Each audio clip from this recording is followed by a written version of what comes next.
नमस्कार। आज हम नवरात्रि के एक बहुत ही खास दिन पर बात कर रहे हैं। दूसरा दिन माँ ब्रह्मचारिणी को समर्पित।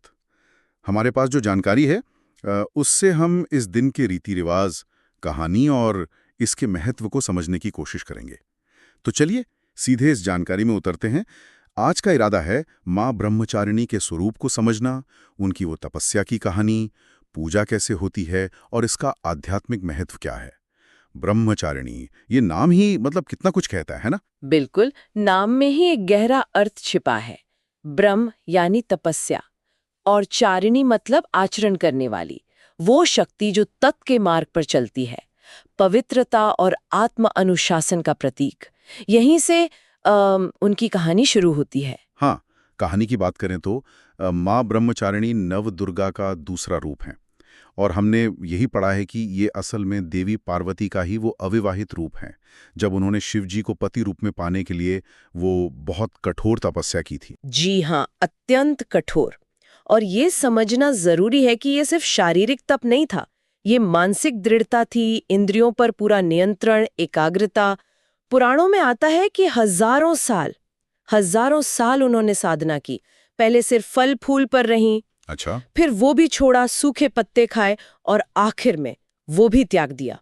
कहते हैं केवल हवा पर जीवित रहीं। ओह, सोचकर ही मतलब रोंगटे खड़े हो जाते हैं। हजारों साल बिना कुछ खाए पिए। आज तो हम कुछ घंटे के व्रत में परेशान हो जाते हैं। ये कहानी सिर्फ भक्ति सिखाती है या कुछ और भी है इसमें? नहीं, ये भक्ति से कहीं आगे है। ये मानवीय इच्छा शक्ति की जो असीम क्षमता है ना, उसको दिखाती है। ये बताती है कि अगर संकल्प सच्चा हो, दृढ़ हो, तो कोई भी लक्ष्य नामुमकिन नहीं है। उनकी तपस्या सिर्फ शिवजी को पाने के लिए नहीं थी, वो खुद को उस दिव्यता के योग्य बनाने की एक प्रक्रिया भी थी। एक तरह से आत्मशुद्धि, आत्म रूपांतरण। यह हमें सिखाता है कि बड़ी उपलब्धियों के लिए गहरा समर्पण चाहिए, अनुशासन चाहिए, चाहे वो आध्यात्मिक हो या सांसारिक जीवन। ये तो बहुत गहरा दृष्टिकोण है। तो फिर जो लोग इस दिन माँ ब्रह्मचारिणी की पूजा करना चाहते हैं, उनके लिए क्या विधि है? हमारे पास जो नोट्स हैं, उनमें सुबह जल्दी उठने का जिक्र है, ब्रह्म मुहूर्त में। हाँ, ब्रह्म मुहूर्त, सूर्योदय से करीब 1.5 घंटा पहले का समय बहुत शुभ माना जाता है। वातावरण शांत होता है, सात्विक होता है, पूजा और ध्यान के लिए एकदम सही। स्नान के बाद पूजा की जगह को पवित्र करते हैं, गंगा जल से या साफ पानी से। ये शुद्धि का प्रतीक है, बाहरी भी और अंदरूनी भी। और वो कलश स्थापना का भी जिक्र था। जी बिल्कुल। कलश स्थापना तो कई पूजाओं का अहम हिस्सा है। अच्छा। एक पात्र में जल, आम के पत्ते, सुपारी, सिक्के, ऐसी मांगलिक चीजें रखते हैं। ऊपर नारियल। ये संपूर्णता का, देवी की उपस्थिति का प्रतीक है। माँ ब्रह्मचारिणी की पूजा में भी कलश स्थापित करके देवी का आवाहन करते हैं। अच्छा, और पूजा सामग्री जैसे फूल, भोग वगैरह क्या चढ़ाते हैं? माँ ब्रह्मचारिणी को श्वेत्रम बहुत तेय है, तो सफेद या हल्के रंग के फूल जैसे चमेली या सफेद कमल, हम्म। ये उनकी सात्विकता और पवित्रता दिखाते हैं। जल, रोली, चंदन, अक्षत, ये तो होते ही हैं। हम्म। और हाँ, पंचामृत का भी महत्व है। दूध, दही, घी, शहद और शक्कर या गुड़ का मिश्रण। हाँ, पंचामृत। जी, ये पोषण और पवित्रता दोनों का प्रतीक है। अभिषेक में या भोग में इस्तेमाल होता है। हम्म। धूप, दीप, अगरबत्ती, ये वातावरण को शुद्ध करते हैं, सुगंधित बनाते हैं और हमारी श्रद्धा व्यक्त करते हैं। आपने पहले रंगों की बात की थी। सफेद रंग तो प्रमुख है ही, पर कहीं कहीं हरे रंग का भी जिक्र मिलता है। ये क्या है? हाँ, ये अच्छा सवाल है। देखिए, सफेद रंग तो सर्वमान्य है। माँ की शुद्धता, शांति, तप, वैराग्य, हाँ। इन सब से जुड़ा है।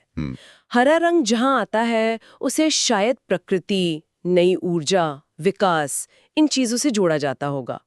हो सकता है कुछ स्थानीय परंपराएं हो। ये विरोधाभास नहीं है, बल्कि हमारी परंपरा की विविधता है, उसका लचीलापन है। सही बात है। मूल भावना तो वही है, पवित्रता और शांति। और भोग, भोग में क्या खास चढ़ता है?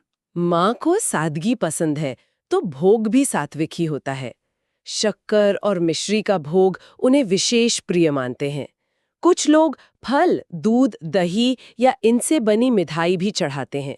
अगर कोई व्रत नहीं रख रहा, तो सात्विक भोजन मतलब बिना लहसुन प्याज का बनाकर भी भोग लगा सकता है।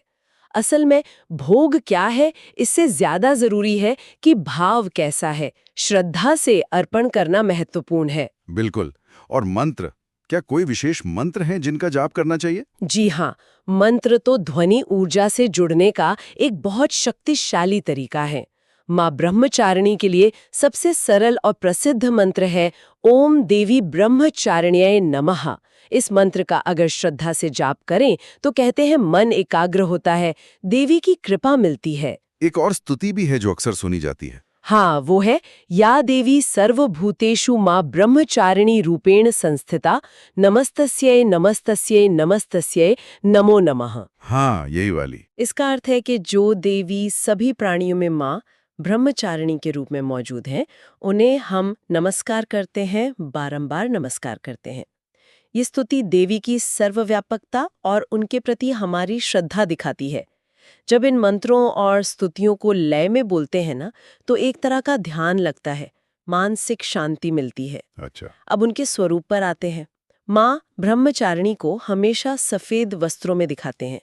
दाहिने हाथ में जपमाला, बाएं में कमंडल। इन प्रतीकों का क्या अर्थ है? ये प्रतीक उनके पूरे चरित्र और संदेश को बताते हैं। सफेद वस्त्र तो उनकी पवित्रता और सात्विकता का प्रतीक हो गए। दाहिने हाथ में जपमाला अक्सर रुद्राक्ष की होती है। ये उनके निरंतर ध्यान, तप और ईश्वर के प्रति समर्पण को दर्शाती है। हाँ, जपमाला तो ध्यान का प्रतीक है। जी बिल्कुल, अनुशासन और एकाग्रता का चिन्ह है। और कमंडल? कमंडल तपस्वी का जल पात्र होता है। ये सादगी दिखाता है, आत्मनिर्भरता दिखाता है। ये बताता है कि जीवन जीने के लिए कम से कम जरूरतें काफी हैं। भौतिक चीजों से दूर रहना वैराग्य का भी प्रतीक है ये। और कहीं कहीं उनके नंगे पैर चलने का भी जिक्र है, उसका क्या मतलब? नंगे पैर चलना उनकी कठोर तपस्या को और जोर देता है। दिखाता है कि सांसारिक सुख सुविधा की उन्हें कोई परवाह नहीं थी। अपने लक्ष्य के लिए उन्होंने हर तरह का शारीरिक कष्ट सहा। ये दृढ़ निश्चय और सहनशीलता का प्रतीक है।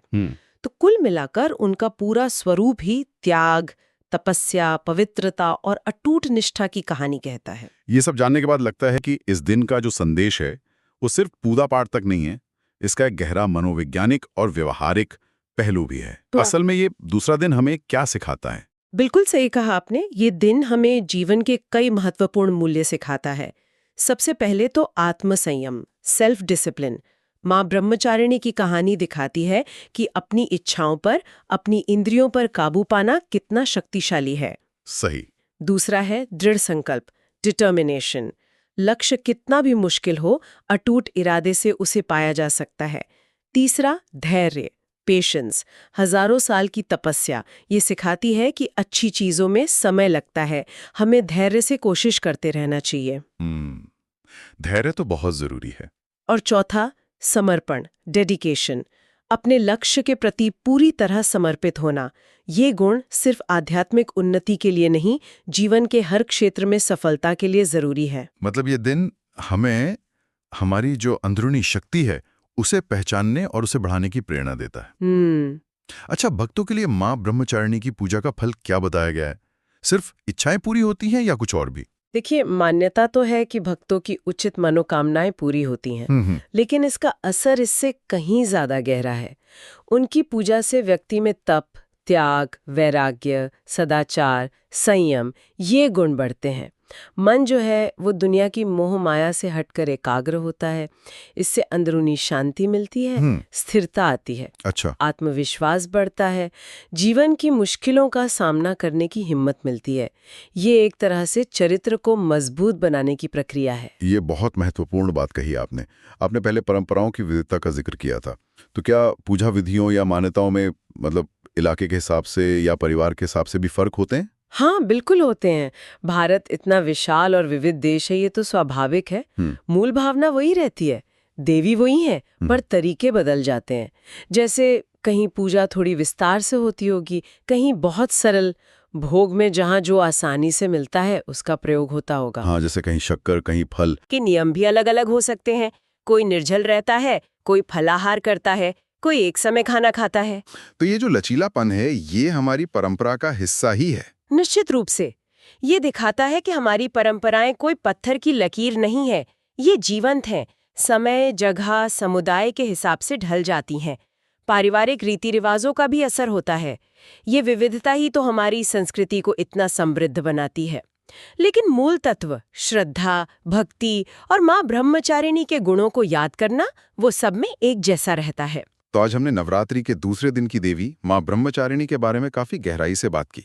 उनकी वो प्रेरणा देने वाली तपस्या की कहानी सुनी, पूजा की विधि समझी, उनके प्रतीक सफेद वस्त्र, जपमाला, कमंडल, उनका अर्थ जाना, और इस दिन का जो आध्यात्मिक और व्यावहारिक महत्व है उस पर भी विचार किया।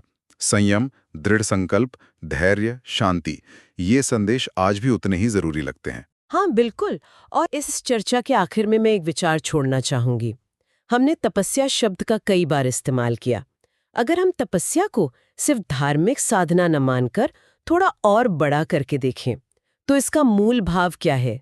किसी एक उद्देश्य के लिए गहरी एकाग्रता, अनुशासन और लगातार कोशिश करना। फोकस डिसिप्लिन कह सकते हैं। हाँ, फोकस्ड डिसिप्लिन। ये दिलचस्प है। इसे आज के जीवन से कैसे जोड़ सकते हैं? सोचिए, क्या आज हमें अपने जीवन में इस तपस्या की जरूरत नहीं है? कोई स्टूडेंट हो जो एग्जाम की तैयारी कर रहा है, कोई कलाकार हो जो अपनी कला को बेहतर बना रहा है, कोई एथलीट हो जो ओलंपिक के लिए ट्रेनिंग कर रहा है, या कोई भी व्यक्ति जो अपने पर्सनल या प्रोफेशनल जीवन में किसी बड़े लक्ष्य को पाना चाहता है। हर किसी को उस लक्ष्य पर ध्यान लगाना पड़ता है, भटकाव से बचना पड़ता है, अनुशासन रखना पड़ता है, लगातार मेहनत करनी पड़ती है। सही बात है। क्या ये एक तरह की आज की तपस्या नहीं है? माँ ब्रह्मचारिणी की कहानी शायद हमें यही याद दिलाती है कि महानता पाने के लिए, सिद्धि पाने के लिए इस तरह की तपस्या या केंद्रित ऊर्जा जरूरी है। ये वाकई सोचने का एक नया नजरिया देता है कि कैसे एक प्राचीन कहानी और उसके प्रतीक आज भी हमें अपने लक्ष्य साधने के लिए प्रेरणा दे सकते हैं। इसी विचार के साथ माँ